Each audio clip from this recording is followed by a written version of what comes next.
Hello, everyone. Welcome back to our video series on engaging with complex texts. My name is Mariah Morris, and I'm our Director of Literacy for Orange County Schools. In today's video, Ready, Set, Read, without me reading to you, we are going to explore a couple different strategies that you can use to help increase your students' ability to engage with a complex text, even if they're not the strongest independent readers or they might struggle to attend to a longer passage. Just as a reminder, we are embarking on this video series where we are exploring different strategies that we can use to help our students engage with these longer, more complex grade level texts that we're experiencing in HMH into reading and HMH into literature. Our first video was the student-text relationship, where we focused on predicting the barriers that our students may have with a text, while focusing on things like vocabulary and background knowledge. Our second video really worked to build our student efficacy in their independent reading by being clear about framing their learning targets and framing the purpose for reading. Our third strategy looked at the high-yield instructional strategy of the jigsaw method, where we looked at this collaborative grouping opportunity that really puts students in the driver's seats of understanding and presenting the information they read. Then we moved on to Don't Jump In, and this is all about going slow to go fast and building independent reading and that stamina with our students intentionally. Today's video, Ready, Set, Read, without me reading to you, is going to explore some specific scaffolds that you can put into place to add those tools to your toolboxes to help students engage with longer texts when they might not be great independent readers yet. Just as a reminder, all of these videos are on our ELA website that you can access via your Canvas account. It is the OCS ELA website. So just to frame today's strategy, let's think about it. You have a longer passage that you're going to start with your students, and you get to thinking about what that might realistically look like in your classroom. Maybe all of your students aren't strong independent readers yet, and that's something that has you a little concerned, that you are thinking about, how am I going to support those students? Maybe you have some students that, if left on their own, they might not all complete the reading assignment independently. Maybe some of them struggle to focus or struggle to attend to the task. And you know that even though they may be great independent readers, they might not be able to sit down and read through the passage completely while staying engaged with the assignment.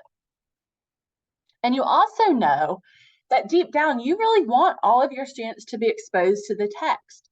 You want them to be able to understand what you're reading so that you can have those good conversations and discussions in class, and so that they can successfully complete the assignments that are coming up with the text. And so all of these things are happening in your classroom, and it sometimes leads us to really think about, well, is it just better to read the whole passage to my students out loud, right? Because then I know that they're all getting the passage, and I know that they're all going to be able to participate in future discussions or instructional activities. Or do I need to stick to having them read it independently, even though some students may succeed in that task and others might fail in that task? And these are big questions that we wrestle with as educators when we are trying to push our students to read longer grade level passages, and we do have the reality in our classroom of all of our students maybe not being great independent readers. Well, today we're going to think about, what if it's not an either or, right? What if it's not, I'm going to read this whole passage out loud to you, and so I know you've been exposed, or I'm going to assign the whole passage and let some succeed and others fail. Maybe instead, we think about it through this lens of, what scaffolds am I going to do during the lesson so that I can do a gradual release of responsibility, where maybe I do read certain parts of the passage out loud, but I also allow other parts of the passage to be read collaboratively or independently with appropriate scaffolds. So in today's strategy, we're going to think about allowing students to engage in complex texts in 3 specific ways. The first way is having some parts of the text actually read aloud by the teacher. So with this component, you're going to pre-select some parts of the text to read out loud. Some parts of the text will be chunked and students will read these collaboratively in groups. And then finally, some parts will be chunked and students will read them independently and see how well they're able to do on their own. We're going to go more in depth in all 3 of these different categories, but I want you to think for a second, what does this remind you of? Some parts of the text you're going to be reading out loud. Some parts students are going to be reading collaboratively, and then some parts they're going to be reading independently. It might remind you of this age-old practice of the gradual release of responsibility, where we start the lesson and the teacher has a tight handle on controlling what happens with the text. The teacher has a lot of the responsibility for the instruction, and they're holding those reins pretty tightly. The instruction is very focused, it's very guided, and the teacher does a lot of modeling. Then as the lesson progresses, the teacher very carefully and methodically starts to release some of that responsibility. As we release some of that responsibility, the teacher also increases the scaffolds because we know that students are starting to gain some of that responsibility. And that can happen in that we do component where we're doing it together during both guided instruction as well as collaborative learning. Then finally, students take the reins and they have the most responsibility where they're able to show that they can do it alone during independent learning. So let's think through that first component where the teacher has the majority of the responsibility and they're holding those reins fairly tightly. In this part of the strategy, you will pre-select some parts of the text to read out loud to your students. I like to always maybe read aloud the beginning so that I make sure all of my students at least have a common understanding and framework for what the story is about. You make sure that their background knowledge is solid and that they understand what the text is going to be about and what the purpose of the text is. Then throughout the lesson, you might also identify different sections of the text that are particularly difficult. Like maybe they have a lot of academic language, or maybe they have a lot of figurative language that can be confusing for your students. Or maybe it's the part where they jump back to a flashback and you want to make sure your students understand that story structure. So those are the parts that you will pre-select, that you know that students will receive direct instruction that is teacher-led and you're reading it out loud to the students. During that part, you're going to not just read it, but you'll also model think alouds. So you will have decided already what your learning target is, and you will really model think alouds that relate to that learning target. You'll also have students read with a purpose during this section. So although you are reading it out loud, students should be following along in their text. One of the great things about HMH is all students have access to a text, be it the hard copies of the student editions or the online digital versions. But students should be reading along with you, and there should be some form of student accountability during the reading. So as you see, the little clip art I selected here is a text that's full of annotations, right? So while you're reading out loud, your students are annotating and you are guiding those annotations based on your read alouds. They might be writing different questions or circling different components or doing different reactions, but that is in large part to however you're guiding it during your think alouds. So you're modeling that. You have the reins there. Students aren't having to do a lot of guesswork about what they should be annotating, but then they are following along with you, and you're pausing at different points to model for comprehension and understanding of that learning target. So then as you start to release that level of responsibility and it starts to shift more towards the students, we'll enter into that we do section or that collaborative section. During this, you're going to chunk parts of the text for students to read collaboratively. The two words I really want you to focus here are chunk, okay? Don't be afraid to pick small sections for students to read collaboratively at first. If they've really been used to hearing the text read out loud from start to finish, you might have to start with just a short little paragraph and then work up to longer parts of the text as your lessons progress.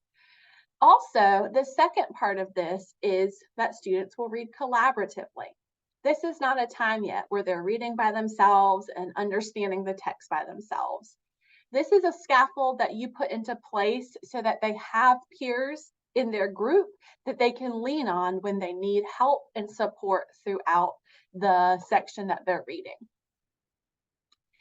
During this part, you will select a small chunk of text that you know students will be relatively successful with while reading. You don't want there to be a lot of frustration in the group understanding the paragraph that you select. Also, small chunks is like a relative term based on the group that you are teaching. So a small chunk for one class period might be 3 paragraphs, but then going into fourth block, you might need 1 paragraph. So don't be afraid to be flexible with that and understand that the different needs of your class will dictate what really you mean when you select that small chunk. Then during this section, it's really helpful to assign specific group roles to all of your students. I recommend having students work in a group of 4. In that group of 4, so go ahead and identify the role of each student in that group. So the first role is the questioner. The questioner will pose questions about the text that are unclear and confusing. So as the group reads, they are thinking through, I really didn't understand this part. Can you clarify why this happened or what was going on here? The second group member is the summarizer. The summarizer will sum up the chunk of the text that was read by the group to the best of their ability. The clarifier makes sure to address the questioner's issues and make sure that the group understands the text. So the questioner poses the question, the summarizer summarizes, and then the clarifier loops back and says, okay, do we all understand the question that the questioner posed? And if not, then when you come back together as a class, they can bring that question up to the whole class. The predictor makes a prediction about what will happen next based on what is presented, discussed, or read. So based on the passage that they read, they're going to go ahead and make a quick prediction about what they think will happen next. Now, the first time you do this, you're going to have to do a lot of pre-teaching about these 4 roles. It won't be natural. It won't be intuitive. And students will probably feel a little bit awkward, especially based on their grade level for all you middle school teachers, especially if they have to be the questioner and admit that they don't understand a section of the text, or if they're the summarizer and they really struggled with the text. So they're definitely going to struggle summarizing it. But I would encourage you to not give up on having these group roles and to keep on going with having students have a specific role, because as you progress through the units and the modules, you're going to see that students are going to start being able to switch into these roles fairly effortlessly and really be able to help that conversation as a collaborative group be more focused and go into depth more. So again, you're going to have to pre-teach this a lot, but then you'll be able to really see the payoff later. So then after your students have had a chance to read collaboratively, you'll then start thinking about how you're going to move towards chunking parts of the text for students to read independently. Notice I returned to the same clip art that I had on the section where you chose a part of the text to read to your students. I chose the exact same image symbolically to show that whatever think aloud you modeled during that first part where you read aloud to the students, you're going to return to that same skill that you did during the read aloud and have students try and do it independently. So if you were focusing on author's purpose during the read aloud, you're going to return to author's purpose during the independent section. You're not going to switch skills here, because remember, you're scaffolding towards independence. So if you were identifying supporting detail and circling it during that think aloud, again, that is what you will return to during independent reading. So in this section, you are going to select parts of the text for your students to read independently. And I recommend that you always have some form of student accountability during the during the independent reading. So in order to help students really attend to the task and really focus in on their reading and make sure that they're holding themselves accountable, have something that shows their accountability. You can do a lot of different things for student accountability. Some of my favorite are graphic organizers. I particularly loved, when I was in the classroom, starting the graphic organizer during the I Do section, and then continuing that graphic organizer throughout the different gradual release points. So that graphic organizer was still important when the groups were meeting, and maybe the summarizer could lead them maybe the summarizer could lead them in entering the different parts of the graphic organizer that were important. And then they'll come to that again and finish up while they're doing it independently. It could also be a think aloud. Again, you have these student editions, so they can annotate, they can write in them, but they're not just picking out random what they're annotating and writing. It directly relates to what you model during the think aloud, which directly relates to that learning target that you've set for the class. And then it could be highlighting or certain questioning in that student edition as well.